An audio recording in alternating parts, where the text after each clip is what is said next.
Welcome back, everyone. Ready for another deep dive? Always ready to explore. Great. So today we're going to look at a passage from Colossians, chapter 3, verses 5 through 17. Oh, that's a good one. It's all about instructions for Christian living.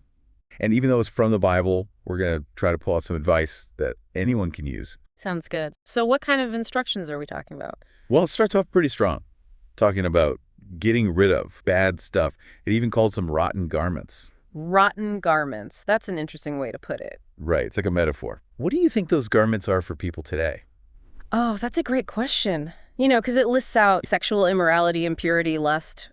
In the internet age, that stuff is not just like a hidden temptation. Explicit content is a click away. It's like this passage predicted the culture that we're in. This culture of lust. Totally. It's crazy. And then there's idolatry. Yes. And we may not be like bowing down to statues anymore. We have new statues, though. Think about consumerism. Getting the latest gadget, the latest car, the latest fashion. And like we're worshiping stuff. Yeah. Instead of worshiping God. And it's so easy to fall into, because it's so pervasive. But the passage doesn't just say, stop doing all these bad things. Right. It says, put on the new self. So it's like a transformation then. But how do we actually do it? It's like, okay, be more loving, got it. Yeah. It can feel daunting. But remember, this passage isn't about overnight perfection. It's about those small daily choices that reorient us towards Christ. So let's break down those choices, starting with tender-hearted mercy and kindness. I think we all want to be kind, but life gets in the way. What's a concrete example of this in action? Think about it this way. You see someone constantly snapping at others, always negative. Tender-hearted mercy isn't assuming they're just a jerk. It's asking what might be going on in their life to make them act this way. Maybe they're overloaded, stressed, going through something we can't see. Giving them the benefit of the doubt. Extending grace before judgment. That's hard, especially when someone's being difficult. Exactly. That's the tender-hearted part. It's recognizing we all have those rough patches, and instead of mirroring their harshness, we respond differently. So it's not about being a doormat, but choosing a different path. Okay, then we have patience and quiet suffering, which, to be honest, sounds a bit un-American, We're all about fixing things, not just enduring them. That's so true. But think about it. How much of our stress comes from trying to control things we simply can't? Traffic jams, delayed flights, that coworker who drives you crazy.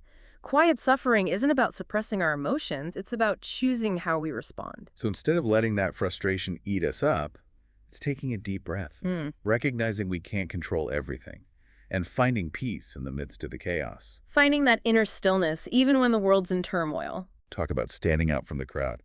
All right, next up, gentleness and forgiveness. Let's be real. Forgiveness can feel impossible sometimes. How do we even begin to forgive someone who's truly hurt us? Huge point. The passage reminds us, the Lord forgave you, so you must forgive others. But that's tough to swallow when the wound is fresh. It starts by acknowledging that forgiveness isn't a feeling. It's a choice. We may never feel like forgiving, but we choose to. Because holding on to that anger and resentment, It's like drinking poison and expecting the other person to die. Forgiveness is setting ourselves free from that bitterness. It doesn't excuse the wrong, but it releases us from its power. all of this is built on love. Most of all, let love guide your life. Nice sentiment, but what's that look like? Lived out. Not the warm fuzzies, real gritty love.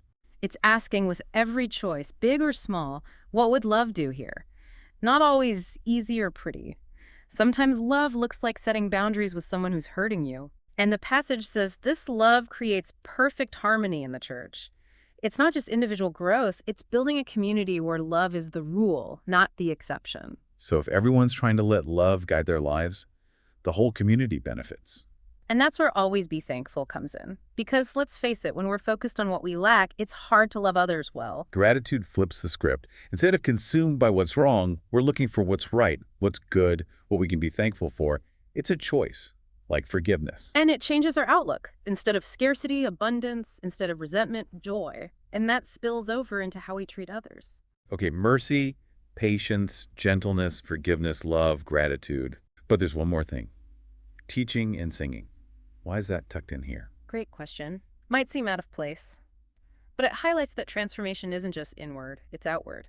Sharing what we've learned, celebrating our faith, inviting others into that joy. We're not meant to hoard this new self. We pass it on, encourage others on their journeys, and singing. Man, there's something about music. It transcends language, connects us deeper. Every culture has music, songs of joy, lament, celebration, woven into our being. And when we sing together, especially about faith, it creates this incredible unity. Our voices blend together, and so do our hearts. Beautiful image. Okay, we've explored all these behaviors Colossians encourages. How do we keep all these plates spinning without burning out? It's a marathon, not a sprint. We'll mess up, fall short. Key is getting back up, learning, and leaning on each other for support. So it's not about some perfect Christian state. It's the process of becoming more like Christ. Exactly. And remember, we're not meant to do this alone. We need each other. So transformation is personal, but the journey's communal.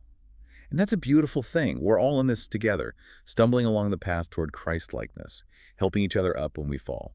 Powerful image. Reminds me of Ecclesiastes. Two are better than one. If either of them falls down, one can help the other up. But pity anyone who falls and has no one to help them up. Man, that's good. This whole new self thing. It's not just me becoming a better person. It's becoming part of something bigger, something that lifts us all up. And that brings us to the final verse, which sums it all up. Verse 17. And whatever you do or say, let it be as a representative of the Lord Jesus. Whoa. Okay, that takes it to a whole other level. Not just how we behave in church or with other Christians, it's how we live in the world, how we interact with everyone. Like we become walking, talking billboards for Christ. Words, actions, attitudes all become a reflection of the transformation inside us. So it's not just private piety, it's public impact. Precisely. Living in such a way that people see something different in us, attractive, something that makes them want to know more about this Jesus we follow, our lives, a living testament to the gospel. That's a high calling. And it makes me think about the times I've fallen short, the times my actions haven't exactly screamed Christ-like. We all have those moments, but it's not about achieving perfection. It's the ongoing process, being refined, becoming more and more like Christ. That process often happens in those messy moments where we realize we need His grace more than ever. Our imperfections become the cracks that let the light shine through. I love that image. I think that's what draws people to Christ. Not our perfection, but our authenticity. It's about being a living, breathing example of what His love can do in a broken life. You nailed it. And that's a message that resonates with people no matter where they are on their spiritual journey. It transcends religious jargon and theological debates. It's a message that simply says, I'm not perfect, but I'm loved, and you are too. So basically what we learned today is ditch those rotten garments, keep growing and learning, be forgiving, love each other, and find your purpose. Sounds like a pretty solid recipe for a good life, if you ask me. Right. And it makes you wonder, if we all actually did those things, how much better would our lives be? And our relationships? That's a question worth pondering. What kind of world could we create if we all embraced those principles? It's definitely something to think about. Well, that wraps up another deep dive. Thanks for joining us, everyone. Until next time. Bye. See ya.